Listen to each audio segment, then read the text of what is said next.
তরকারির অবস্থা কি তোর দেহি? লবণটা দেখো তো। দেহি লবণ হইছে। করছস কি? কিসে? লবণ কি নাই দুনিয়াতে? লবণই তো দেশ নাই। কি কো, লবণ দিছি তো, খারাপ আবার দিতাছি। দে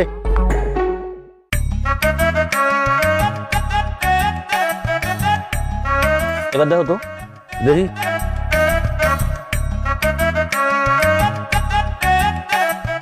লবণ দে আরো। কি কো, এত লবণ দিয়েছি তারপরে লবণ হয় না? চোখ মুখ বললে শুয়ে গেলাম। দেহি। দেখো তো। হয় নাই তো, আরো দে। এবার দেখো।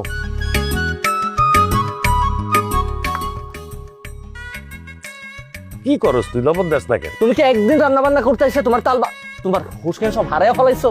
তুমি তো একই চামচের থেকে বারবার লবণ সাইকা দেখতেছো। লবণটা হইবটা কেমনে? এখান থেকে দাও, পাতিল থেকে দাও, দেখো।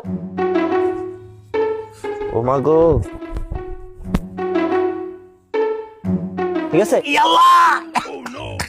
কি হইছে? এত লবণ দেয় মানুষ? কি কইতাছো? তুমি নিজেই তো আমার লবণ দিতে কইলা। লবণ দিছস তুই? তাহলে এখন কি করুম? পানি দে। বাইন্ডাম বাইন্ডাম। হ্যাঁ, কি করলি তুই? তুই কি এই তরকারির মধ্যে গোসল করবি? এত পানি দেয় কেউ? কি কো আপা, তুমিই তো আমার পানি ঢালতে কইলা। তোর মার সামনে তো আমি মুখ দেখাইতে পারুম না লজ্জায়। খালি মার কথা লয়ে আইছো। আমি আমার বউয়ের সামনে কেমনে মুখ দেখামু? তোর বউরে তো আমি কিছু কইলে সে মুখ খুলবো না, কারণ শ্বশুরের কথার উপরে তো কথা কইবো না। কিন্তু তোর মার সামনে তো আমি মুখ খুলতে পারুম না।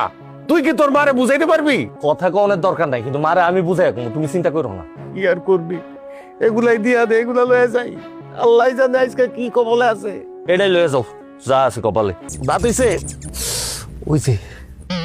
করছস নাকি? তুই তো সব ভাত ফেলাই দিছস। এখন আমি তোর মাল লেগে কেমনে ভাত নিয়ে যাবো? তাহলে তো দুপুরের মধ্যে খাবার নিয়ে যেতে কইছে। এ আব্বা, আমি তোমার একমাত্র পোলা। ভাতের মার গালতে গিয়ে আমার হাতটা পুড়ে গেছে, সেটা নিয়ে তোমার কোনো চিন্তা নাই। তুমি আসো, মার লেগে কেমনে ভাত লয়ে যাবে সেই চিন্তা লইয়া। তোর মার ভাত যদি আমি সময় মতো না নিয়ে যাই, তুই জানোস আমার খবর করে দিব। বউয়ের শাসন কি জিনিস, বউয়ের যন্ত্রণা কি জিনিস, তুই কি বুঝবি? এমন কইরা কইতাছো মনে হইতাছে তোমার একারই বউ আছে। আমার বউ নাই? সেও বলছে দুপুরে বাড়িতে এসে ভাত খাইবো। এখন তারে কেমনে খাবার দিব সেটা কও, এটা বুদ্ধি দাও। এক কাম কর, উঠা। কি? মাটির থেকে সব ভাত উঠা, উঠে ধুয়ে ফেলা। এই ভাতই ওকে খাওয়ামু, আমরা পরে রান্না করে খামু। ঠিক আছে।